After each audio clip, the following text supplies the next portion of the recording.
And the Academy Award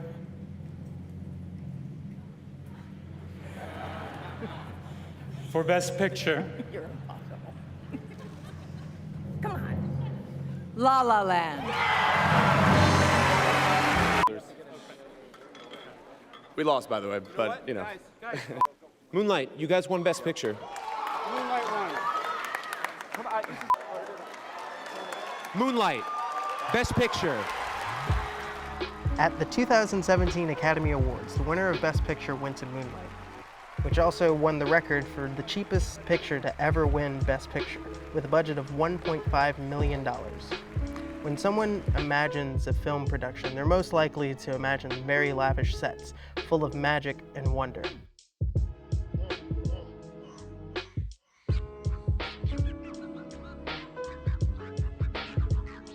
While these type of film sets do exist, it's also worthwhile to point out the very creative, beautiful, and thought-provoking films that can be made with very little to no money spent on it whatsoever.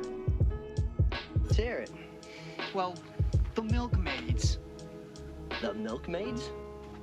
The women that go through every gallon of milk looking for that later date. You can't get nothing, man. You know what time it is, bro. To call the fucking United Nations and get a fucking binding resolution to keep me from fucking destroying you. While a producer of a film, regardless of budget, has to work with the grueling filmmaking process, I will fuck you up! there are similarities and differences, advantages and disadvantages, and pros and cons between high budget and micro and no budget filmmaking. He did it. What? And here we go. Years old, making films. Christopher Nolan, the famous big-time film director that we all know today for his work on the Dark Knight trilogy, Inception, and Interstellar, has started his career in London, skipping school and producing his own low-budget films. And while yes, he does co-produce his own movies, he has been in a producing partnership since his college days with his very own wife, Emma Thomas, who in 2001 co-founded their production company, Syncope Inc. Before they made it to Hollywood, they started out in London, England, with the short film Doodlebug, and then the low-budget feature film followed.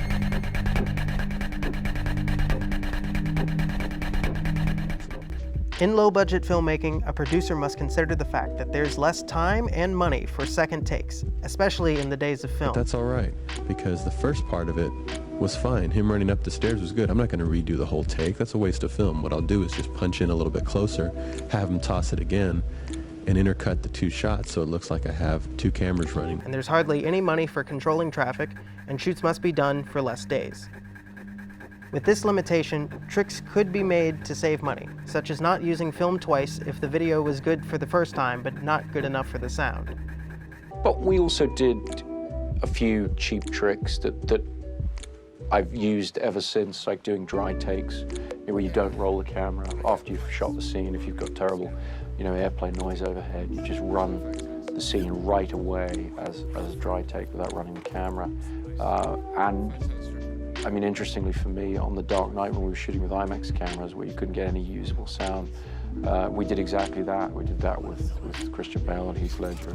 We got the sound for all of their scenes by doing exactly the same technique. To me, it was interesting that something you learned, on a tiny film was absolutely essential to this enormous film that we then did. I've got the combination. Well, if it's for a friend, where's the money at? Money's in the safe. Probably. Look at the natural lighting, the situation we were in, and then you try and just enhance that or exaggerate that to the degree you needed to get the correct exposure as the actors move around the room. But if you look at following with a mind to this, you'll see that everybody basically stands by the windows the whole time. Funnily enough, with the director of photography I've worked with ever since, Wally Pfister, on our biggest films, we basically adopt the same approach with a lot more toys, a lot more technology, but it really is a question of trying to create a sort of heightened naturalism.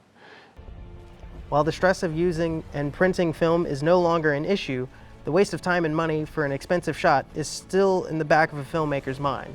Speaking from personal experience, I have witnessed a PA yelling at an extra and telling her to leave if she can't keep a straight face during the shot, with expletives too.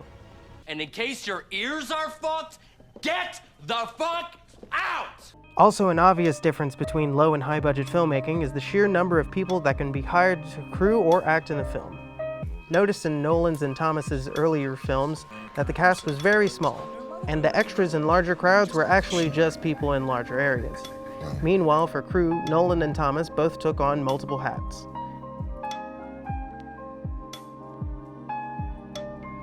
Nowadays, their crews are substantially larger, and just look at all those extras.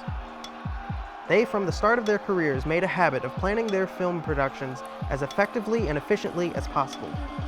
When they got into the big Hollywood world, this, along with their various successes, gave them an ability to negotiate budgets with the big studio Warner Brothers, and they usually aimed lower than expected. We gave them a number, and we said, this is going to be the worst case scenario. We're going to try and do it for less. And I don't know that Paramount would have done that, but luckily they had Warner Brothers saying, it's okay. They said that to us on Inception too, and they came in significantly under, and so they sort of took the punt. You and Chris, you do come in under. We try. You try. Have you ever not? Batman Begins, we were a little over, but honestly, I would say we're much better able to take risks, I think. We're able to say, no, we don't need that. With Batman Begins, everyone was like, well, it's a Batman film, it's action, it's this, that, and the other, and you have to have this. And now we're like, no, you don't, you know. And we very much approach our films, even though they are big movies and they have a lot of scale, we approach them as far as possible as sort of smaller films, and we try to do away with, you know. One thing is for certain. Because of the lack of funds, a producer and director will have to make sacrifices and tough either this or either that decisions with the limitations facing them. This is your last chance. After this, there is no turning back. You take the blue pill, the story ends. You wake up in your bed and believe whatever you want to believe. You take the red pill, you stay in Wonderland, and I show you how deep the rabbit hole goes. One example of a sacrifice that had to be made was that in Quentin Tarantino's Reservoir Dogs, produced by Lawrence Bender. In that film, they didn't have enough room in the budget for police assistance or blocking off roads. So in that shot when Steve Buscemi is shooting at the police and stealing a woman's car, it all had to be done between lights.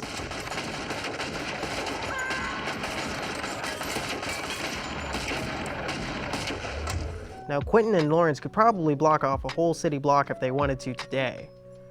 But Nolan and Thomas get full cooperation with the local authorities, as seen with Dark Knight Rises.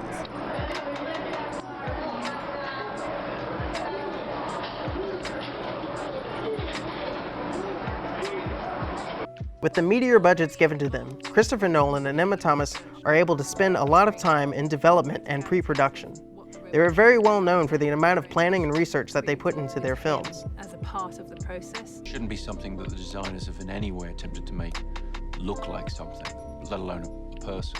What we wound up doing was going with the absolute minimalist approach to that. What we sort of jokingly termed as like kind of robot, like Mies van der Rohe would design. It's pure, function over form. So it's just a big block. And the block is divided into smaller blocks that are subdivided into smaller blocks, all with the same proportions as the original block. And really what we wanted to do was unfold the design, I mean literally in some ways, over the course. You will not laugh, you will not cry, you will learn by the numbers, I will teach. And they're not the only ones to take advantage of heavy research. Stanley Kubrick famously did expansive amount of research for a Napoleon biopic that ended up being shelved. And it is said that James Cameron took the job for Titanic so he could take an undersea trip to visit the Titanic. Well, let's talk about the movie. And is it true you first became interested in making the Titanic partly because you were fascinated by what was then a new expedition of the actual sunken Titanic? No, that's absolutely true. I mean, I sort of joke about this, but it's more true than not that I made the movie because I wanted to do an expedition to the wreck of the Titanic and explore it. And I did convince 20th Century Fox to pay for an expedition to Titanic to film it for a movie, which is a pretty trippy idea. If you think about it, it's kind of cheeky that we're going to go do a real deep ocean project in order to shoot footage for a fictional film. While any budget film can have a green screen and CGI, Nolan is famous for choosing to go the more practical set on his films, along with some CG, of course. The most famous of which would probably be the rotating hotel setup from Inception. And I like the idea of repurposing that technology and really trying to choreograph an entire fight sequence and camera movement and all the rest. Really do something that could be completely in camera in a way that I hadn't seen before. Meanwhile, in Following, shooting was done in friends and family's apartments and houses, or in the streets on handheld, and in the local Film Institute, shot to look like a police station. Secret agent? No, I'm a writer. I want to be a writer anyway. I was gathering material for my characters. Well, to begin with. After a while, Thus is the magic of filmmaking, making places look like other places. Even we at UNO use this in our films. That's how Dad did it. That's how America does it. And it's worked out pretty well so far. I'd like to end this video essay with this. Even though Christopher Nolan and Emma Thomas got their start in the 1990s, and these tricks were specifically applied to film, the tricks and the professional low-budget mentality can still be applied today in digital. Today, the technology is getting more and more advanced and readily available to the common user each day. For example, the critically acclaimed Tangerine was filmed on an iPhone 5 with a budget of a little over $500. Also, even though it's television, the pilot for Always Sunny in Philadelphia was filmed for a mere $82.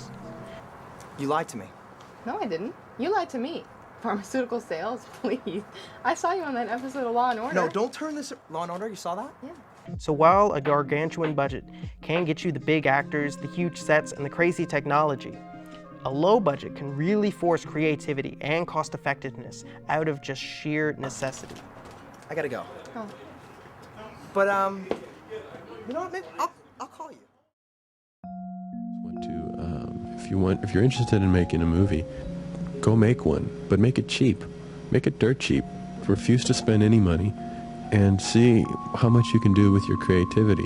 So many people come up to me and tell me, oh yeah, I made this movie. We got it in for under, $200,000, but our investors are, we don't know what we're going to do with it. And it's such a big production when you make a big production out of it. Don't. You can have a lot of fun and do some really cool stuff with just, in your backyard with a few toys. And that's it. Good luck.